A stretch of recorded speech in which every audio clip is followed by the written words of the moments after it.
So hello everyone, I hope you guys are having a fantastic day today and welcome to another video. Now, at the timing of recording of this video, you can see here it's September 17th, meaning that it's been almost around 90 days of me owning the M4 iPad Pro. And so I am currently starting up the script and just writing down my thoughts of using this iPad Pro for the past 3 months on what I think about it.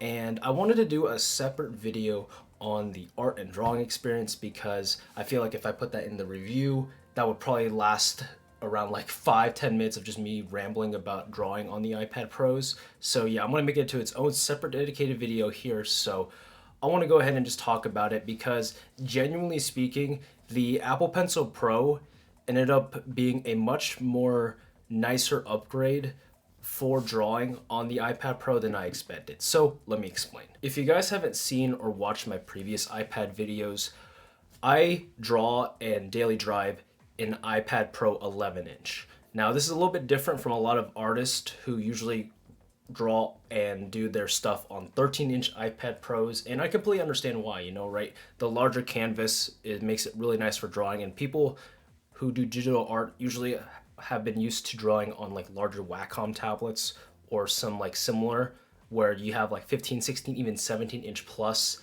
drawing canvases. So I can completely understand the need or want to go for that larger screen. Personally, for me, I just found the price delta a little bit too expensive, and I love the portability aspect nature of the smaller iPad Pro. So ever since I got one for college, I've always been stuck with the smaller iPad Pros. Saves me money and is sufficient enough for me for my drawings. Now, to be clear, first of all, I do not draw on Procreate. Procreate is a excellent drawing app, but for me specifically, I'm just so used to traditional PC apps or traditional PC like drawing apps like Clip Studio Paint and Medibang, SAI, if you guys remember that one. And yeah, I mean, you can see here that Procreate is very nice. I love the user interface of this, but I just never learned I never took the time to learn this UI, so I only use this for very quick sketches, and it works just fine.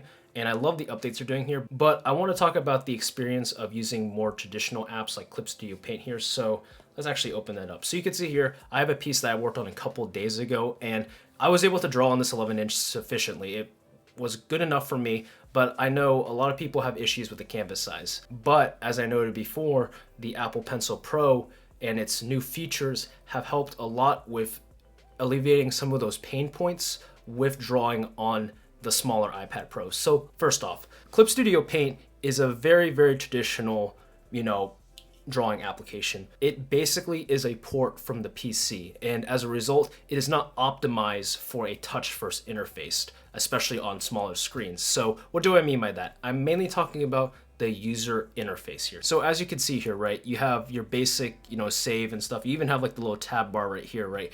But on the side, you have all your layers, all your tools and stuff like that. And sometimes depending on what kind of person or what kind of workflow you have, it's going to take up a lot of space depending on how many windows you have out. So like, for example, right, let's say that, oh, I want to have my color wheel over here, but I also want to have maybe like my materials. Let's assume that this is kind of like my reference painting, but this is just materials. But as you can see here, right, we're already hitting like a good quarter of the space of the display, which is not ideal because obviously that shrinks the canvas. So you're only going to be able to draw on like this portion of the screen instead of being able to fully utilize the full screen of the iPad. But with recent updates to Clip Studio and stuff that support some of the new Apple Pencil features, you basically can do most of your workflow with simple gestures and quick access settings. So let me show you, right? So let me go ahead and just put everything back here, right?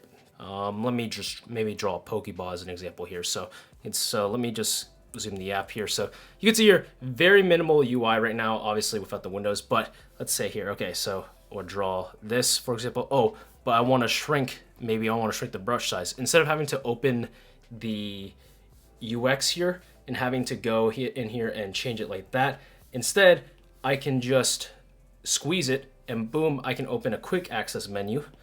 And then boom, there you go. I can now have this pinned to the side and just quickly open that.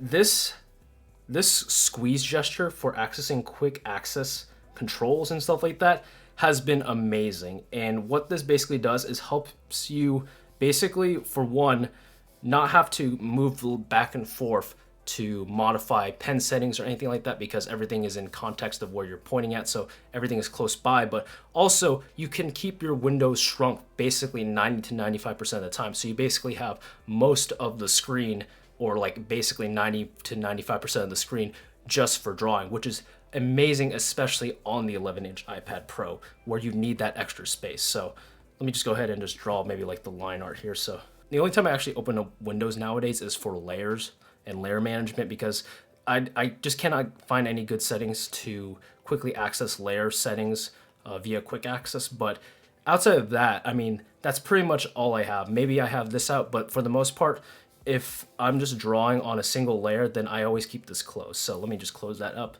Let's go ahead and switch to the brush. Let's open up the subtool, make sure we have the right one. Okay, cool. Shrink that. And then we can quickly open up our color palette here. Right here, you can see here. So we'll move it to like maybe like a maroon red right here. So.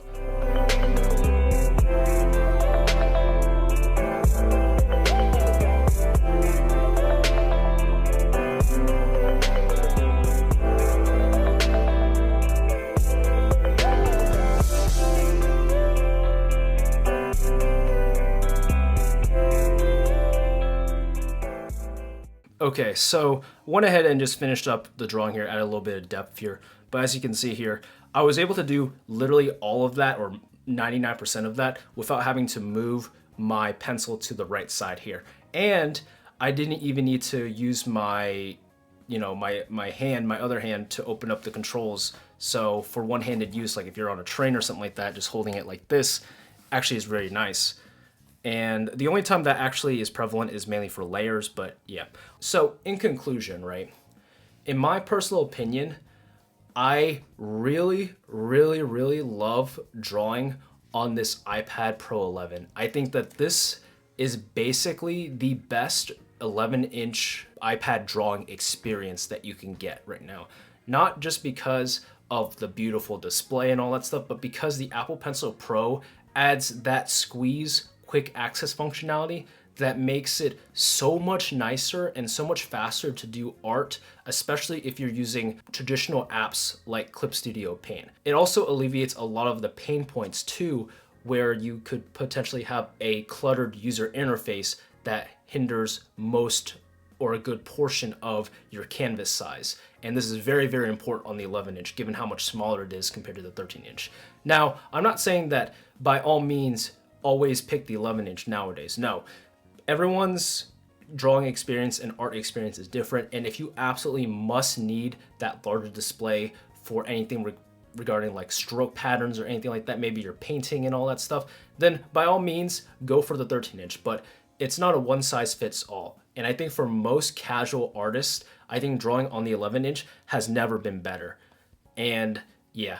Now, that's not to say that the iPad Air 2 doesn't exist as well, right? You got the M2 iPad Air that also supports the Pencil Pro. So if you're looking for a cheaper alternative, you can easily go to that. So yeah, just want to provide my experience here.